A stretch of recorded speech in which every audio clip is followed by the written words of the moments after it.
If someone told you they were working 100 hours a week for year after year, you would tell them, hey, that's crazy. You got to slow down. But with you, it's like, no, I can do it. You can't. I live by my calendar. And if it's not on my calendar, right, I don't do it. And so that's, I think, a huge way for us to take control of our work schedule is to actually time block and put it on your calendar.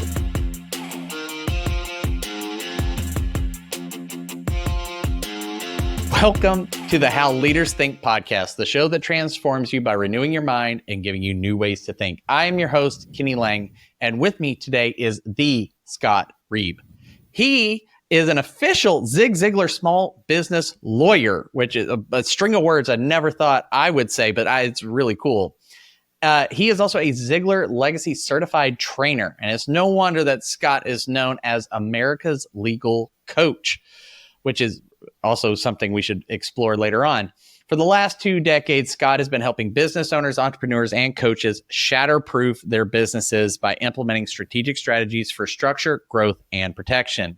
Even with 20 plus years of legal experience, Scott is a firm believer that legal advice doesn't have to be expensive or intimidating. Can I get an amen? His passion lies in changing the way we view legal counsel, from emergency situations to primary care provider relationships. Scott is shifting this perspective via Access Plan, his groundbreaking subscription model legal service, where he helps clients understand their legal questions before they find themselves in a legal emergency. We'll ask him to give some info at the end of the show on that. Scott has recently launched his own podcast, whoop whoop, The Shatterproof Entrepreneur. And he and I are in talks of spinning out a bunch of sister shows for it that we were brainstorming just before we recorded. And this show is where he shares these strategies with business owners and coaches, watching them grow and succeed. He's also publishing his first book, which is awesome, under the same name, which is due to be released this spring, wherever fine books are sold. And he's holding it up for those of you who are audio only. He's doing his best Vanna White. It's a great presentation. Something not in his bio. He used to work on the Price is Right, and he would display all the jet skis. I'm just kidding. I just sent somebody off on a Google adventure with that one. But welcome to the show, Scott. Wow. Did you make up all that stuff? Most of it. I think it was Chat GPT. Yes. And then I sprinkled in a little personality. I thought I recognized that. Thanks for having me on the show, Yeah. Kenny. I'm looking forward to it, and I think we can have a lot of fun and help some people. Absolutely. Well, tell me, Scott, today, what is on your mind? Well, today, the thing that's on my mind is how to truly be successful. I think a lot of people don't really understand what it takes. And I think there's kind of a fast food mentality right now about success, and everyone's looking for the instant success. What next thing can I do? What's the thing I can do? What's the lever I can pull that's going to make me successful? Because we see everyone becoming instantly successful on social media, and that's not how it works. I'm a 27-year overnight success, and I can tell you how it works. It's not that you can get rich tomorrow. Right. Yeah, I know. I think Dave Ramsey says something similar. Is he hit an inflection point and grew big, and he goes, and everybody was saying, after 15, 20 years, I was an overnight success. There's a lot of years where nobody sees you hard at work before that, you reach whatever success is. I would be curious, in your vast experience as an entrepreneur and working with entrepreneurs and business leaders, what are you seeing as a definition of success? That's something you hear a lot of discussions about, or see posts on LinkedIn and so forth about what success means to somebody, and what does it mean to run in your lane to chase what that means for you. Yeah, and everyone's definition is and should be a little bit different, for sure. And it probably almost always has some financial component to it. Sure. That shouldn't be the only goal. I think for me, for a long time, that was success, trying to hit $1 million, trying to have $1 million. And those numbers are still fairly important, but really what became more important to me was that I could have the kind of life that I want to live. That I determine when I work, I determine when I can work out, when I spend time with my family. Those are the things that really will define me. And when I'm gone, no one's going to talk about how much money I had. They're going to talk about the times they spent with me, the experiences we had, and that I was able to create a life that I wanted. And that's, to me, at the end, that's going to be successful. And that changes over time, because what I want out of life will change as I get older. My life isn't the same now as I'm 55 as it was when I was in my 40s. Not just because I'm older, but because I do different things. My kids are grown up. I'm no longer coaching 3 soccer teams. I've got different things I'm doing. And so I'm finding ways to be fulfilled doing different things. Yeah, you laugh because we talked about before the show your soccer days, and that. But success is it's what you make. It's what you can make of your life. And too many. And then the other part of success, I think, is that you've got to enjoy the smaller successes, and celebrate it. Like I get to work out every morning when I want to. I don't have to work out at 6 or 5 in the morning. I work out at 9 or 10 in the morning because that works with my schedule better. I likely get it done. I enjoy it that way. I couldn't always do that, but now I can, and I really appreciate that, and I'm thankful that I have that. I've reached that part of success in my life where I can design my schedule the way I want it. And I'm not an employee, so that makes a big difference. But that's a part of being successful, I think, is enjoying the little things as you hit these marks. That's success. The journey is part of the success. Don't get so focused on the destination that you miss these little wins. Really well said. And to be honest, something that I struggle with is celebrating those small wins. I have to be conscientious of hey, this was a good day, and not go, okay, great, on to the next thing, on to the next achievement, the next rung in the ladder, so to speak. Yep. Given that, then that's a great definition of success, and a lot of it is like the freedom of schedule or of time, as I think Dan Sullivan talks about, one of those, like, freedom of finances, which you mentioned, but that freedom of time and schedule and designing your day. But if and when you hear those things, you think, yeah, that is great. I would feel successful if I could do those things. But if it's so intuitive, then why are so many people, as you mentioned at the very beginning, they're chasing this short-term success? So what's the thinking, the mental model that people are buying into or adopting that's leading to this short-term chase that's keeping them from true success? Yeah, I think it probably comes down to there's a real materialistic mindset that we want the things, the accoutrements of what we think success looks like, or what the world says success looks like. And it's just in front of us every day. You're consuming all kinds of media that just is showing the Lamborghinis and all these people in front of jets that aren't even theirs. But our brain sees that, and then we start trying to chase. It starts trying to chase it. And so if you don't take control of what you're thinking about, suddenly you're chasing things that you don't really need or want. It's just that everyone else is getting that, and so you think you should have it. Instead, again, of trying of sitting down and actually, what do I want my life to look like? What do I want out of life? And I think everything should be reverse engineered. Where I want to get, I want to be here. How do I get here? And then back it up. That's great. I want to get to the reverse engineering, but first I'd love for you to talk a little bit about what do you see, like, what are the unproductive outcomes or maybe the negative outcomes of being so short-sighted or materialistic in, success equals, Lamborghini or doing something that I can Instagram or put on TikTok or some other platform, to be named later. What are some of the outcomes and the ways that you're seeing this negatively affect business leaders and entrepreneurs? I think the biggest way it's affecting it is people give up because they can't get there fast. And so when they put in, let's say, 6 months at something, and they don't have the Lamborghini yet, or even see a path to it, they give up. It must be the wrong plan. And I see that happening a lot around me. I mean, you mentioned I've started a new podcast, and my understanding from talking to other people in the industry, that once you get to 20 episodes, and I've already recorded 15, then you're in the top 1% of all podcasts. And the reason is because everyone quits, because there's no instant gratification. Again, they didn't get the fancy car. No one handed them something fancy for doing 5 episodes, so they quit. Right. And they don't get the big sponsorship or tons of they followers. don't. They're not. No one's paying them to be an influencer, and so they give up when if they would stick with it for years, and enjoy the journey instead of wanting that instant microwave success, they would achieve a lot of their goals.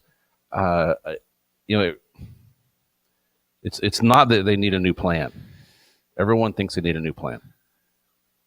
Right. It might just be sticking with your plan longer than you think you should. Yeah. So there's a couple of things that come to mind when you mention that of entrepreneurs giving up, that I'd love to hear your thoughts on. One is, there are stats every so often you come across, and I know it's morbid, but there is a fairly high depression and even suicide rate amongst entrepreneurs, because of the perceived failure, or just not, and perceived failure is just not attaining the success, right? They're not finding those little moments. So I see it negatively impacting at the individual level.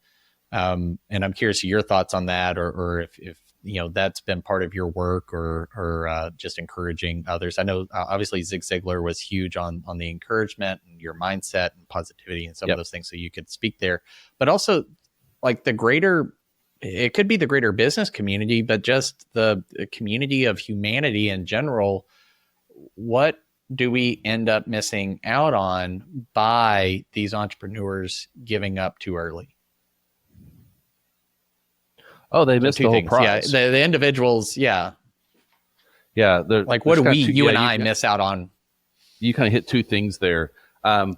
Being an entrepreneur, it can be a very lonely world, right? You're kind of on this island, and especially in today's entrepreneur, where you have to have a iPad or an iPhone, and you're in business. You don't have to have people. When I started my business, I needed people. And so I did have people around. But a lot of people now, it's just them sitting in a dark room, creating whatever online thing they're doing. And that can be very lonely. And then when you don't see the instant success, you don't have anyone to help you gain perspective on what's going on. And that can be depressing and lead to suicide for sure.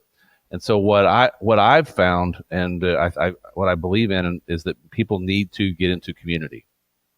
You and I both are Christians and believe that church is a great place for community, and everyone should get plugged in there. But everyone at church doesn't understand what we're dealing with as entrepreneurs, and so it's probably not enough. And so you need to get plugged into a group of entrepreneurs that are heading in the same direction you are, have a same worldview, and can not only hold you accountable to what you're planning to do, but give you perspective when you think you're failing, so that you can stay more level. And what I've seen is that there's mastermind groups. I've got one called the Shatterproof Room, where you can find like-minded people that you get together with, probably weekly on calls, like over the internet, where you're at least seeing people face to face, and then quarterly you're having live meetups where you actually get to, shake some hands, hug each other's necks, and really get to know people. And then you're no longer on this island. If you have a problem, you can call somebody and say, "Hey, this is what's happening. This is how I see it. Am I right, wrong?" But without those people, it's a tough journey. If you're an employee somewhere, you usually are surrounded by other employees, and you can kind of say, hey, the boss isn't treating me right today. What is it, me? And they're like, no, the boss is in a bad mood.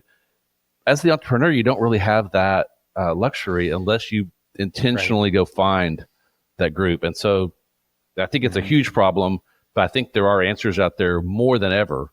It's just that you're going to have to invest money and time to get it.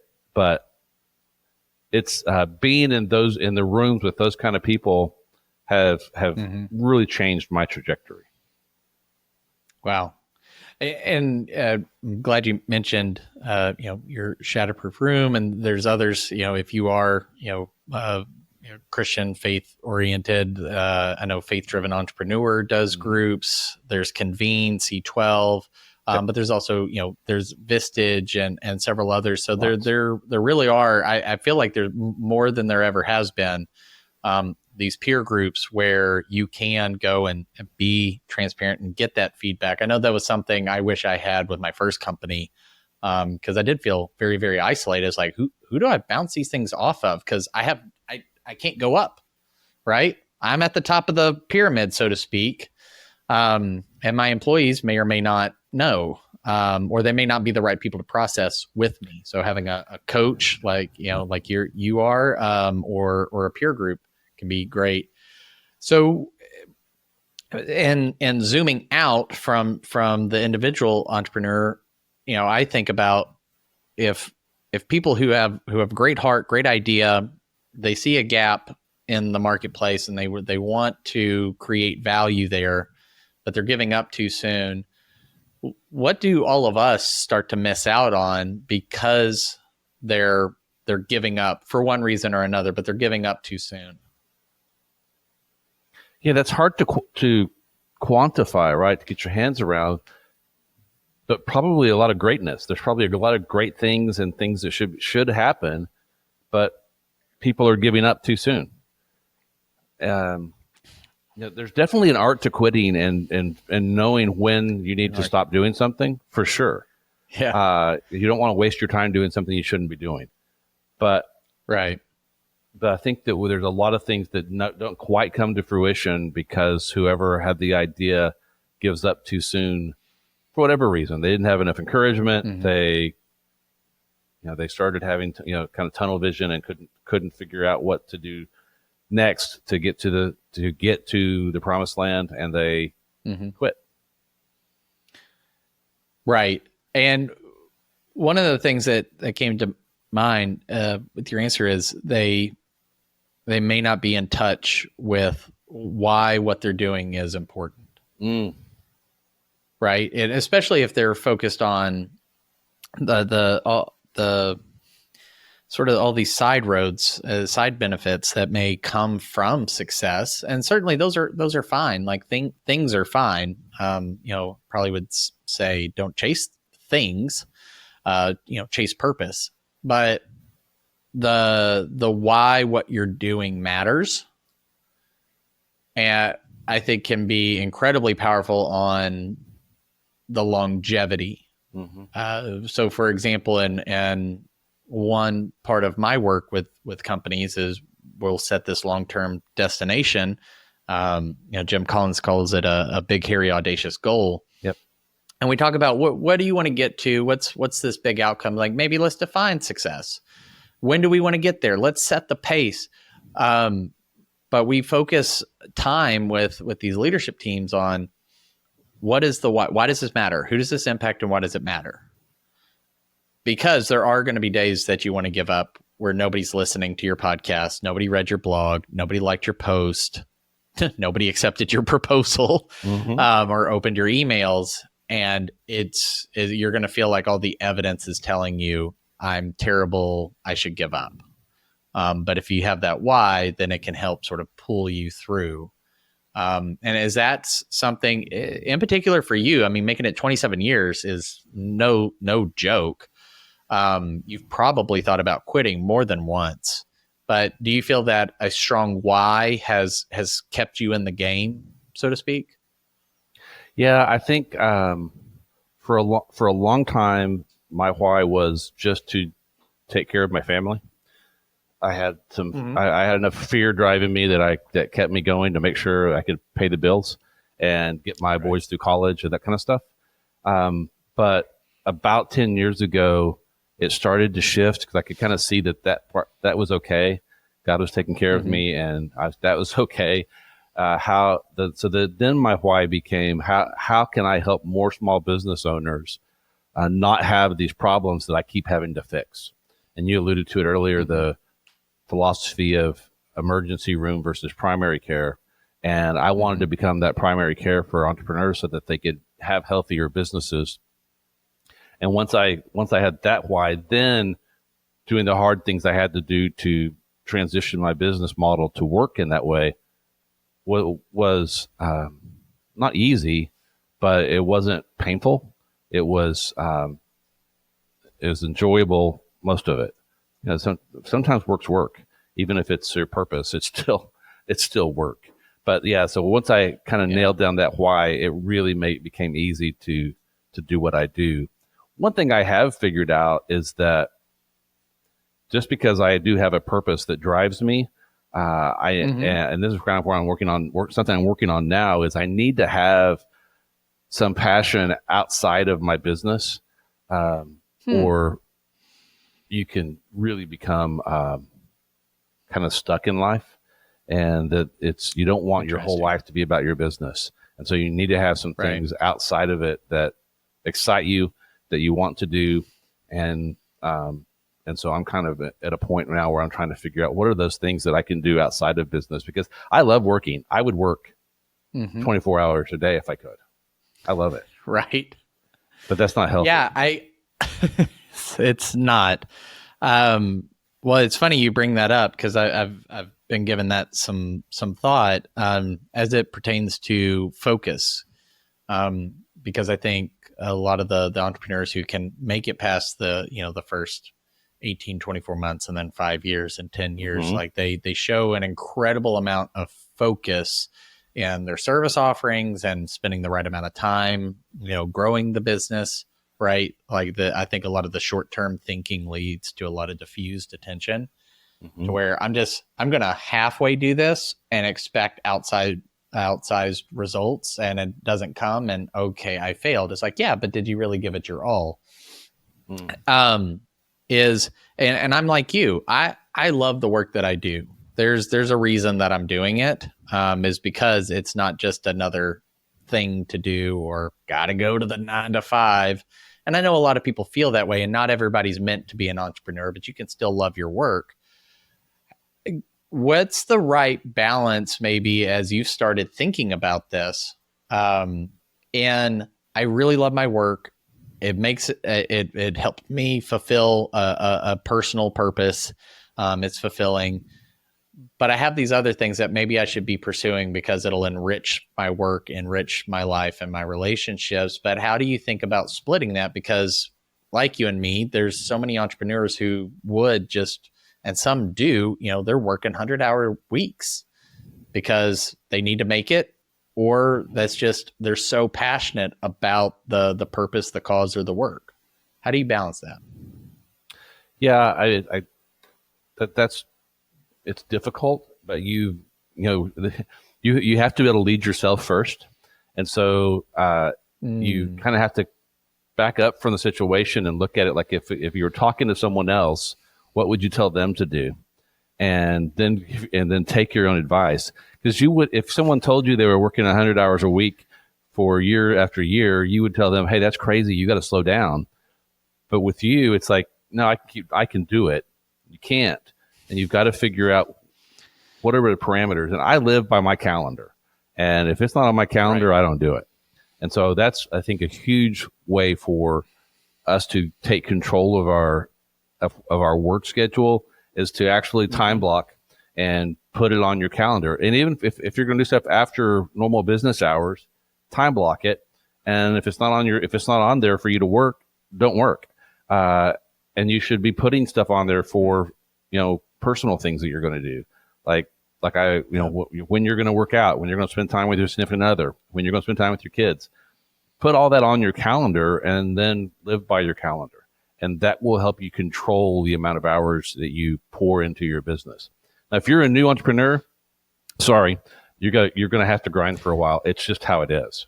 Yeah. So, but don't do it forever. Get into a community where you can kind of check yourself. Like if am I working too much? Because you can develop the habit of working hard and often, and then that becomes your life. And so, like I said, get some perspective on that, but live by the calendar, and that really helps shrink that work time.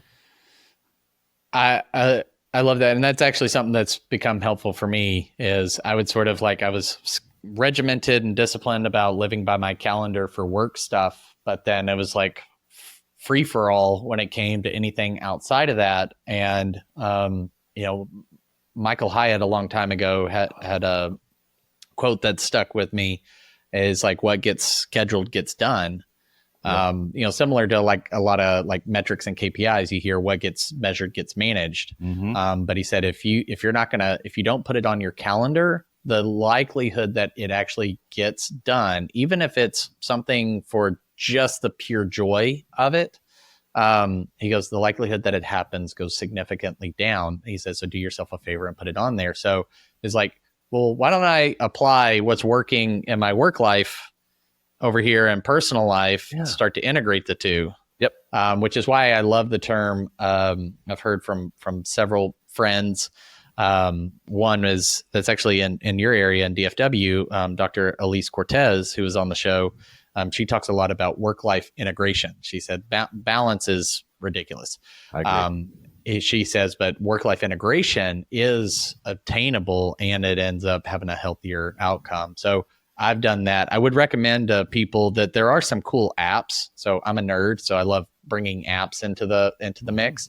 One that's helped me is Reclaim AI, and it allows you to reconcile multiple calendars, because I have like my family calendar, I have my business calendar, and I'm also on staff at my church, and I have a church calendar. Mm-hmm. And it could be easy to double book. And so it reconciled that, but they had a feature in there for habits. And so you could put in the habits you want, and it would help you make sure that you stayed with whatever your commitment was to work out, to engage in a spiritual or meditation practice, go for a walk.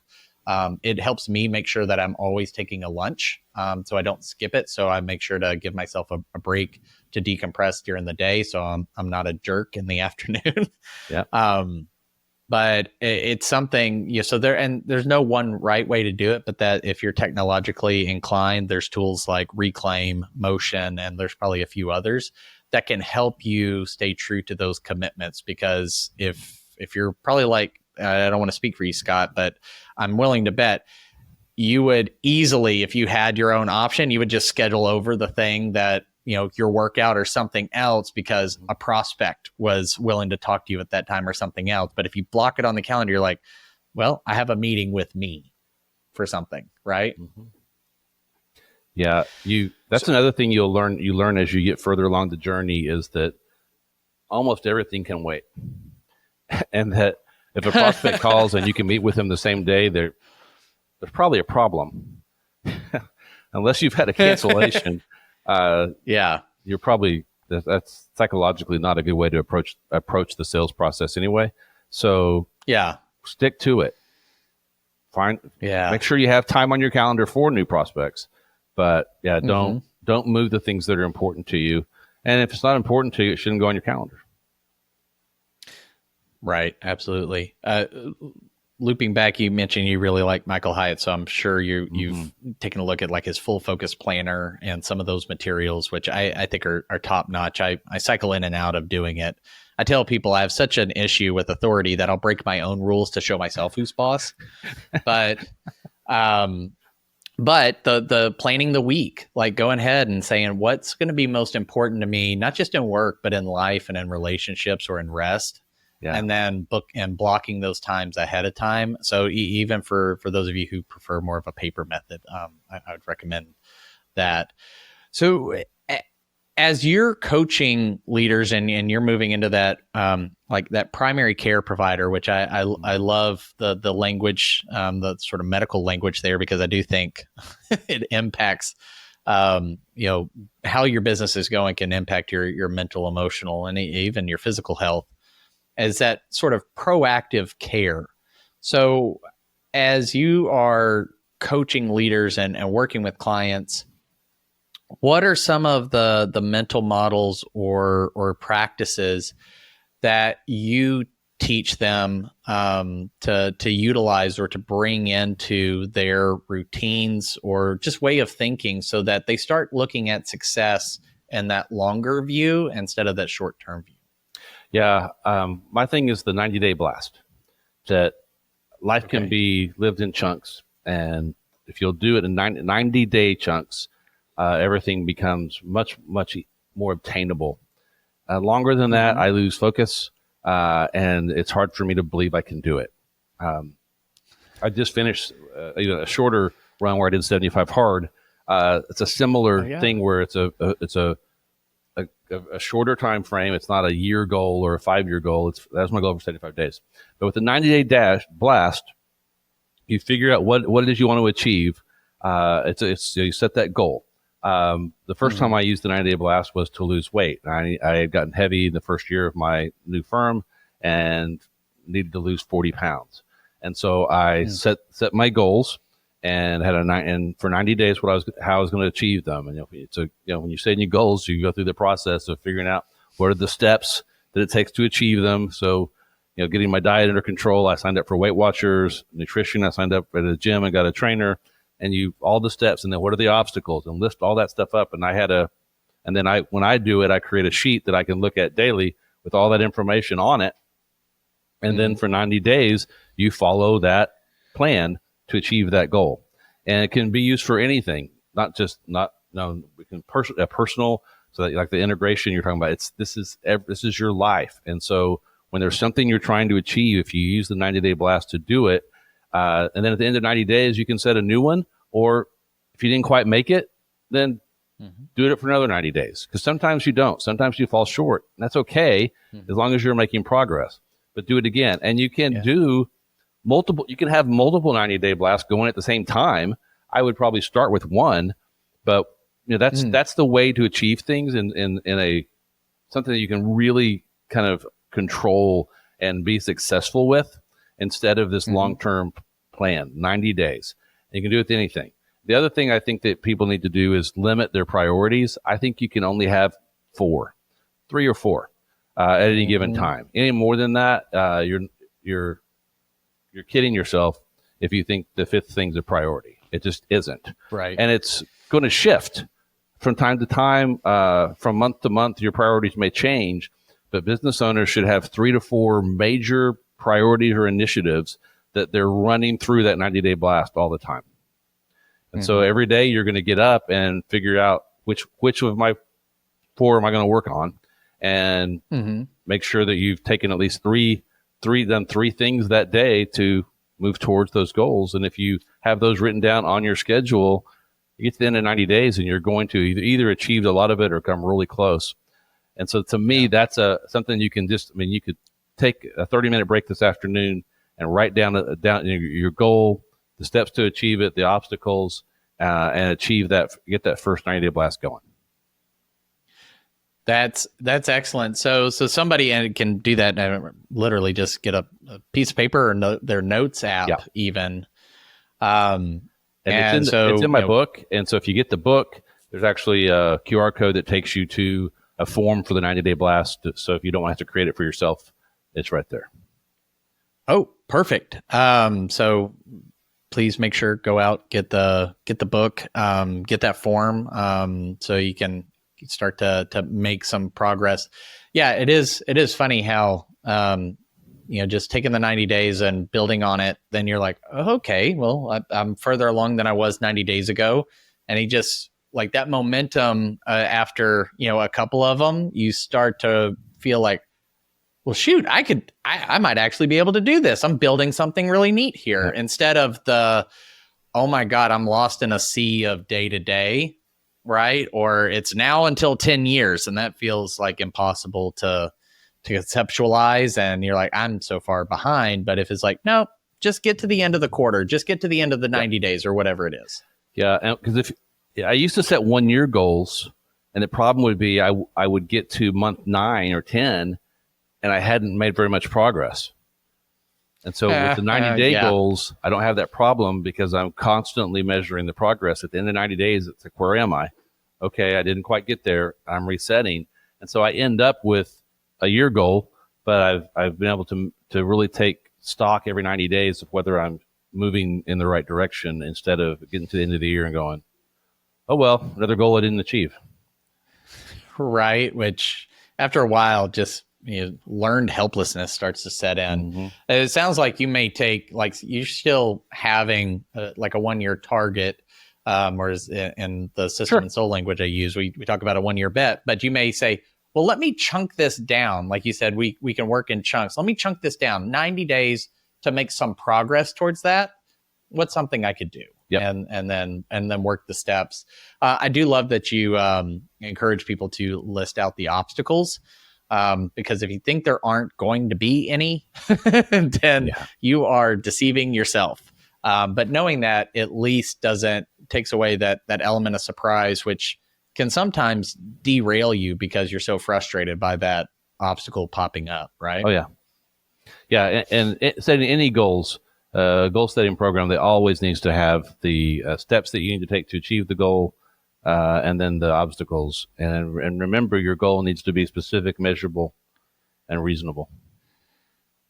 Absolutely. I also, with my clients, would do a similar process and encourage them to set like a 30 and a 60-day sort of milestone of some tangible proof of progress made. Mm-hmm. And so if you're with a small team, obviously you have teammates, but if you're, flying solo for the moment, that's where coaches like Scott or these peer groups that he mentioned, those can be really helpful. Is I'm going to commit to you to bring this to you to show you that I'm making proof, because that accountability can do a lot for you. Just knowing somebody's going to, take a look at what you did or ask you about it. Yep. I agree. Well, Scott, this has been a fantastic conversation. I think is going to help a lot of people. You have obviously a book and more content. Can you talk a little bit about where you would send people and how they can start to engage with you? Yeah, I would love for them to go get the book. It's on Amazon at the Shatterproof Entrepreneur. You can come to the podcast also, that name. But the best place for you to go right now is go to our website at reiblaw.com. That's REIBLAW.com/leaders think. And if you'll go to that page, I'll have a special place there where you can schedule a 20-minute session, not with someone here at the team, with me, and we'll talk about your business. If you want to talk about leadership issues, if you want to talk about doing a 90-day blast, I'll help you get that all set out, whatever you want to talk about. And then you can also download my an ebook on the six ways to shatterproof your business. Love that. Thank you so much for that. And also, while you're on his website, go check out the subscription legal model. Scott, at a different call, got to describe that to me, and I wish I would have known about that with my first business. I'm glad I know about it now, because there's so many ways that young businesses can get themselves into trouble. Mm-hmm. So something like that, definitely go check that out. Well, Scott, thank you so much for dropping your wisdom. I hope to have you back in the future. I think the work that you're doing is vitally important to our entrepreneurial community.